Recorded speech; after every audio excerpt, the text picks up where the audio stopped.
And the Mumbai Metropolitan Region Development Authority has temporarily suspended monorail services in Mumbai starting today to upgrade the system. Well, the Mumbai commuters will be facing a temporary disruption as monorail services on the 19.54-kilometer Chembur to South Rasta route will remain suspended for at least 2 months. The upgrades aim to introduce long-term improvements, including new rakes, upgraded signalling systems and refurbishment of the existing fleet. Mumbai Metropolitan Region Development Authority had announced that this plan block will allow faster integration of new rolling stock, advanced CBTC signalling upgrades and refurbishment of the existing fleet, ensuring safer, smoother and more reliable operations for the people of Mumbai. Now, this move comes following a series of technical disruptions over the past month. MMRDA has also set up a committee to conduct a detailed inquiry into these disruptions. Mumbai's monorail system faced significant disruptions due to heavy rainfall on 2 separate occasions.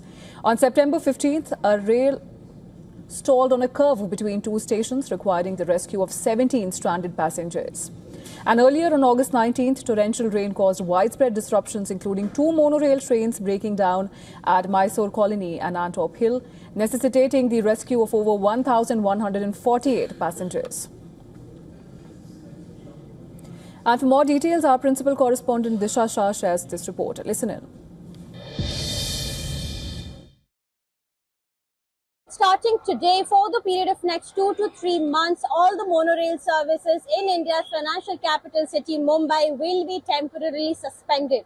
According to the authority, MMRDA, they say that this was the need of the hour. And during this period, they will refurbish all the existing fleet.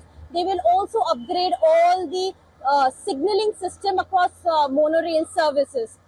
Remember, on priority, they will also check for all the technical glitches and revamp or re-upgrade if possible, if needed.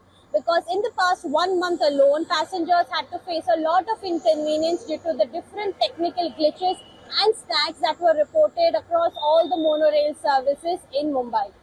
This is Disha Shah reporting here for WION from Mumbai.